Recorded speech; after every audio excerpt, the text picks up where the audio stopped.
Tonight, a CBC News exclusive uncovers the latest snafu with Ontario COVID-19 testing. Hundreds of positive cases not flagged to public health, leading to thousands of close contacts not getting the message they could be at risk. Fear of destructive demonstrations prompt Toronto business owners to board up as people continue to fight against anti-Black racism in cities around the world. I was so inspired that I just sat down and wrote the entire speech. And who inspired the first Black woman valedictorian in U of T's Faculty of Medicine? The groundbreaking address at one of Canada's most lauded institutions and the growing student body she is inspiring. Good evening, I'm Chris Glover. A breakdown between two hospitals is at the center of the latest problem with the province's coronavirus testing regime. This mix-up meant 700 positive cases were not flagged to public health, and thousands of people never found out they were potentially exposed to the virus. Mike Crawley broke this story tonight and explains where the mistake happened and what officials are doing about it now. There were about 700 positive tests for COVID-19. All of them were conducted at the William Osler Health System, most of them at the hospital's drive-through assessment center in Etobicoke. Now, these tests were then processed by the lab at Mount Sinai Hospital, and according to a source who spoke to CBC News, the two different hospitals each thought it was up to the other to contact the public health units to notify them to do the contact tracing. That never happened, and it was actually William Osler Health System responsibility to do that notification to public health units. So these tests, they date back as far as April. Some of them, however, were within the last couple of weeks, and this oversight was only discovered this past weekend. So now public health workers, the hospital, and provincial officials are in the process of trying to track down the people who had these positive cases and trace their contacts. They're starting with the ones whose cases were diagnosed within the last couple of weeks. This also means then that because the contact tracing wasn't done, it potentially contributed to an increase in the spread of COVID-19 in recent weeks. This is, of course, just the latest mess up with the provincial testing system. We've heard lots of reports of people being turned away from assessment centers. There were backlogs back in the spring, and in this case, 700 positive tests for COVID-19 that were not flagged to public health. Mike Crawley, CBC News, Toronto. Meanwhile, Ontario reported 404 additional cases of COVID-19 today, a 1.5% jump in newly confirmed infections. That rise is somewhat driven by over 80 migrant workers in southwestern Ontario who tested positive for the virus. That outbreak happened at a farm operation in Norfolk County, south of Brantford. Today, the Premier said he would address the issue of infection among migrant workers with public health officials, both to ensure the workers get tested to keep them safe and to keep the supply chain safe as well.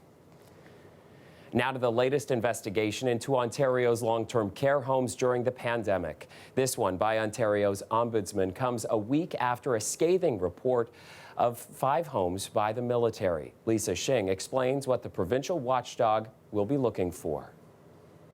For the past few months, Dwayne Simon's mom, Telsita, has been smiling more and eating better, and she's now recovered from COVID-19.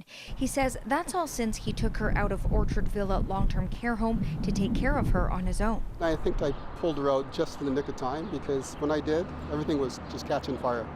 Orchard Villa has seen the highest number of infections in the province, one of several homes the Canadian military is supporting. There needs to be an investigation so that moving forward, we can learn from the mistakes that were made, and hopefully long-term care in the future will be better for everybody.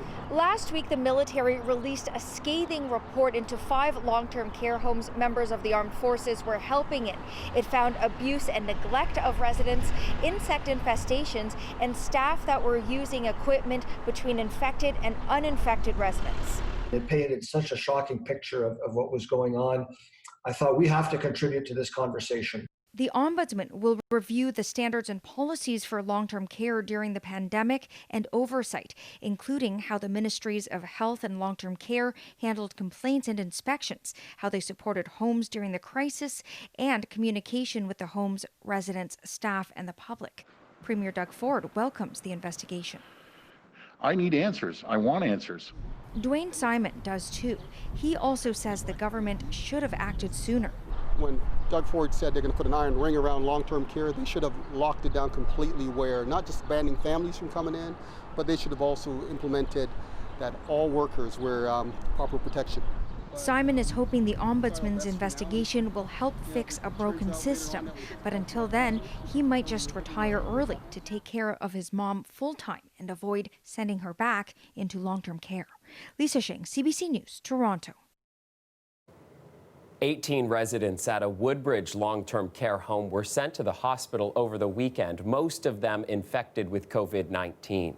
Now people with loved ones at Woodbridge Vista Care Community are looking for answers, and the union representing healthcare workers is calling on the province to step in and help. These staff are being stretched to the limit. They're working overtime. They're working with very sick residents, so they are burnt out. 83 residents at Woodbridge Vista and 26 staff have tested positive for COVID-19. 17 residents have died from the virus. The federal government is fast-tracking billions of dollars to municipalities suffering losses because of the pandemic. To make sure cities and towns have the resources they need to get and keep infrastructure projects going, we're speeding up this year's funding delivered through the Federal Gas Tax Fund. Instead of delivering two payments, one in the summer and one later in the year, we're delivering the full 2020-2021 amount to communities this month. Those payments total more than $2.2 billion. The money is for infrastructure, not operating costs. But mayors across the country, including Toronto's, say they need much more to avoid staff layoffs, massive service cuts, and tax hikes. Ontario's police watchdog says it has obtained video footage from the Toronto apartment building where a 29-year-old woman fell to her death last week.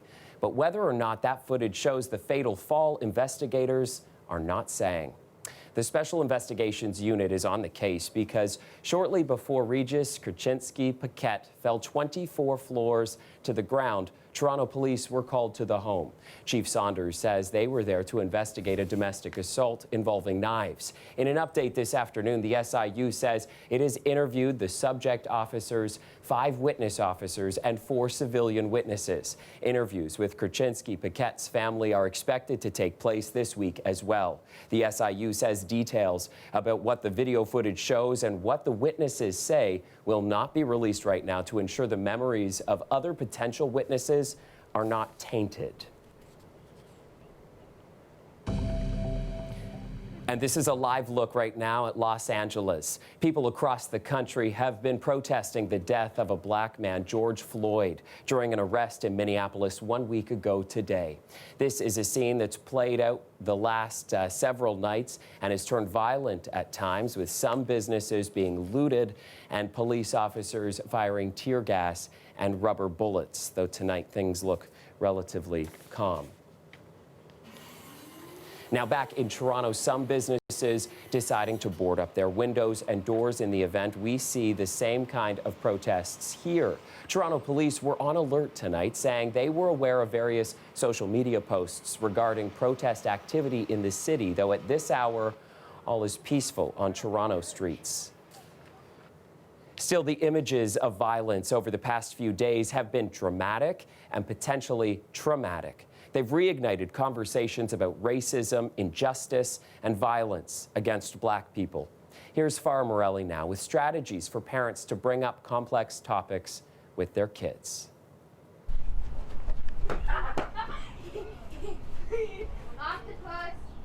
Wayne Williams and Abby Ayula's backyard feels far away from the streets of Minneapolis, but the themes hit close to home.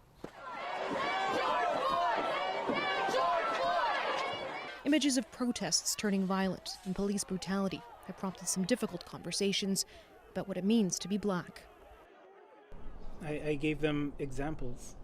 I told them about the time where I was falsely arrested, thrown in jail, just because I looked like somebody who did a certain crime.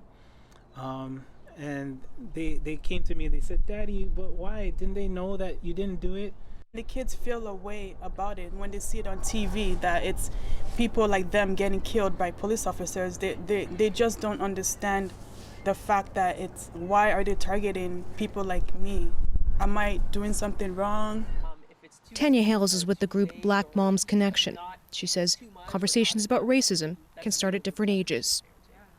It can be really just something very simple. It doesn't have to be all of Black history wrapped up in an afternoon with your 5, 6, 7-year-old. But I think when they come to you, or when you feel like they need to have that conversation, is when it's a good place to start. And it's not just Black families that need to be talking. It's not going to be my job, and it's not the job of Black people to do now all of a sudden all this teaching about racism. You know, this is something that you as a parent, it's now your job to learn so that you can teach your children. As painful as it is to talk about this with her, it's not a new thing. We've been talking to her about these sorts of things, at least in abstract terms, since she was old enough to ask. Amy Leaks is a mother and runs an interactive media company for children. As a thinker, I think children need to be taught to question things. They need to be able to lift the lid or to turn over rocks and see what's underneath. The biggest challenge for many parents is balancing the need to understand with the desire to maintain some sense of innocence. I just pray that, that they'll never have to experience any of those situations, but the chances of them experiencing it is pretty high.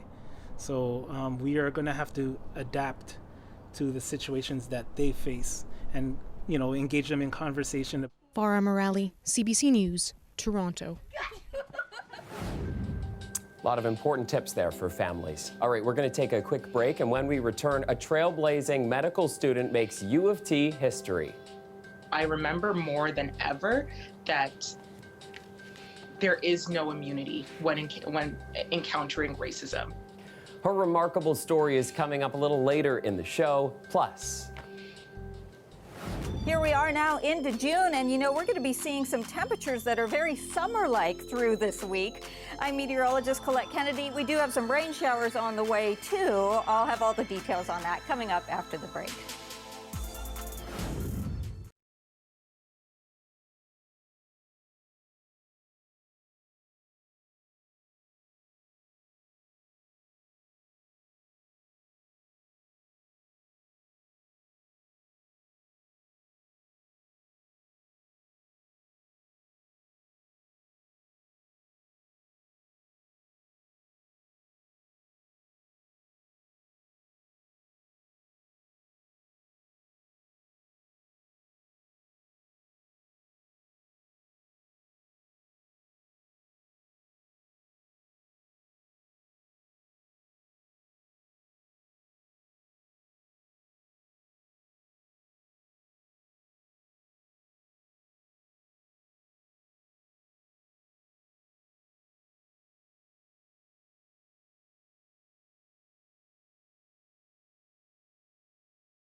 Hey, welcome back. This is a look at the Toronto sign tonight at Nathan Phillips Square, lit up in rainbow colors in honor of Pride Month. Mayor John Tory raised the rainbow and trans flags virtually this morning, marking the official start of Pride Month. Though because of the pandemic, festivities will look a lot different this year. We have to show that notwithstanding the obstacles that have been put in front of Pride, and they've responded magnificently to that we are going to celebrate and that we're going to continue to make the statements of support and solidarity and determination. For the first time ever, the annual Pride Parade will also be held virtually. That's on June 28th. And organizers have also posted other online events on their website. Things look very different at Pearson Airport right now as well. Face masks are now required for all staff and passengers. It's just one of several safety measures coming into effect today. Terminal access will also be restricted to passengers traveling on the same day and airport workers on duty. Less people that are in the terminals using shared facilities like washrooms, food concessions and whatnot. It's going to help eliminate further spread of the virus. Family and friends of those requiring mobility assistance can still enter the terminal. There are some exceptions to the mask rule, those under the age of 2, those who can't remove a face covering without assistance, and those with trouble breathing all do not have to wear a mask. The airport also has added enhanced cleaning procedures and plexiglass shields to several workstations. The pandemic is drastically impacting people's mental health. Tonight, Ali Chiasson with new research studying how people are coping. Can you hear me okay? Excellent. With this study, what does it tell us about how we're doing right now? So it tells us that young people are perceiving themselves to have a significant deterioration in their mental health. Young people are also reporting that they have experienced disruptions to their support services. And so it's really important for us to think about how we reach out to young people to make sure that they know that services continue to be available.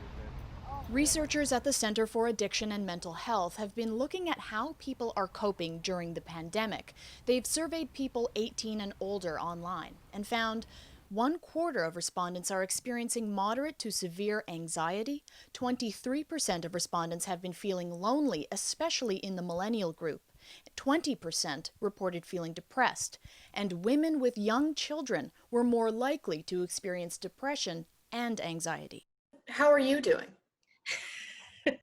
Thank you for asking. Nobody does. That's sort of part of it. It's hard.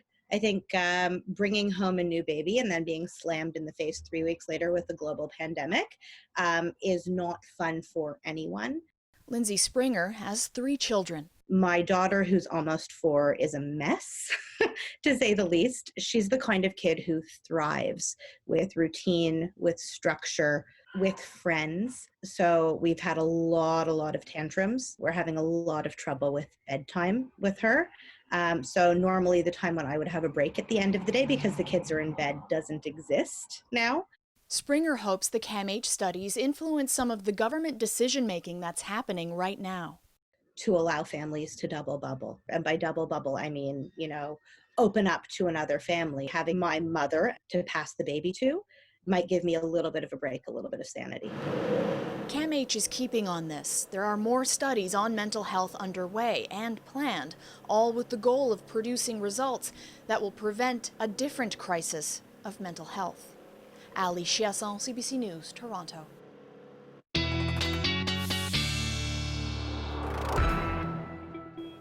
And the weather made me feel a lot better today. Colette Kennedy joins us now with a look at the forecast. And not technically summer, Colette, but boy, did it feel like it today. Thank you, Chris. Well, officially summer is still about 3 weeks away, but today, the beginning of June, is the beginning of meteorological summer. And guess what? We're going to have this week where we're actually going to be seeing our temperatures kind of summer-like as they're going to be running above seasonal. So that's through the week. We do have some showers. They're actually going to come in overnight tonight towards tomorrow morning. A few thunderstorms possible, too. We'll get a break midday, and then late day could see kind of a return. So sort of bookending for tomorrow. And then Wednesday, again, I've got some showers in the forecast to go along with these mild temperatures I'm telling you about. Today, our temperatures, oh, look at Ottawa, into high teens, mid to high teens we were seeing over into eastern Ontario, but 22 for Windsor and 23 Oshawa and towards Toronto as well. That's a look at some of the showers and thunderstorms as they approach the lower Great Lakes. They're going to break up a little bit towards tomorrow morning, but still anticipate some wet conditions.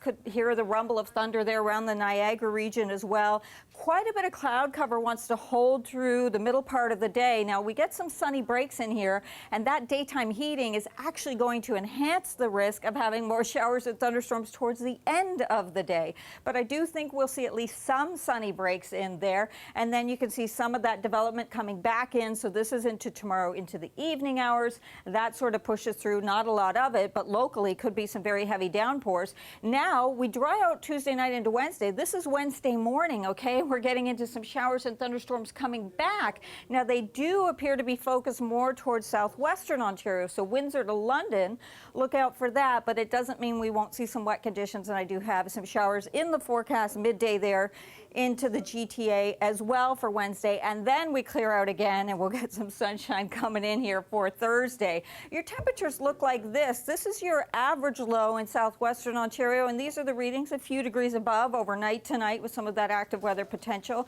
And then tomorrow afternoon, not only will it be hot here, but it's going to be humid as well, so it's going to feel like at least the mid-30s. So that's as some of that warmer air pushes in. Breezy conditions with those southerly winds as well. Overnight tonight, 12, 13 degrees above seasonal through the GTA for those overnight lows too. And then tomorrow afternoon, we pick it up a degree or two from today, okay? So mid-20s in here, and then hopefully getting some sunny breaks, but that can lead to those evening showers or thunderstorms coming back at us. Some wet conditions part of the day on Wednesday, not the whole day. 26 Thursday. Sunshine and 26. Chance of showers comes back, Chris, on Friday, but the temperature up to 27 degrees for the high. Not bad. All right, we're going to take a quick break, and we will be right back. Weather is brought to you by Trane, the most reliable heating and cooling brand. We test, so it runs. Take advantage of special offers now. It's hard to stop a Trane.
Finally for us tonight, tomorrow a history-making speech will be made at the University of Toronto. The first black woman to be valedictorian in the institution's Faculty of Medicine will address her class. Talia Ricci explains who inspires Chika Oriua and who she's now inspiring in return. It was a calling that started in Chika Oriua's childhood. I don't think there's ever any part of my conscious memory in which I don't recall wanting to be a doctor. Tomorrow, as she officially earns that title, her valedictorian speech will also be delivered. I was in the middle of watching the Michelle Obama Becoming documentary, and I had to pause it halfway because I was so inspired that I just sat down and wrote the entire speech in one sitting. Despite all of her accomplishments, Oriua has faced challenges as a black woman pursuing medicine. Even in fact, having someone state to me that, you know, I didn't deserve to win valedictorian and that they would never allow me to take care of them as a doctor. She continues to fight racism and use her voice through advocacy work. But her experience as the only black student in her class will not repeat itself. 24 black medical students were admitted to the class of 2024, the largest group in Canadian history. I cried in happiness because this is such an important thing that we have to do. We are not going to be able to provide, in any way, provide health equity to our black community unless we have black physicians that are here to take care of them. U of T says there's still work to be done, but to get here, the university developed policies over the last few years to help black students navigate the admission system, providing mentorship and reaching out to students as early as high school. Sonia Igboanugo is part of that upcoming class. To be a part of the history and the outcome of that advocacy it's humbling, it's surreal, and it really is just a motivator to feel like, you know, I can be here. There are people who are cheering me on. Oriua has this message for them. Their place in medical school as black medical students is rightly deserved and rightly earned, and to never question that for even a moment, even if other people question it. Talia Ricci, CBC News, Toronto. Well, she gets the last word. What an inspiring story. And that is our show for you tonight. Dwight Drummond has your next local newscast tomorrow at 6, and I'll be back here at 11. Good night.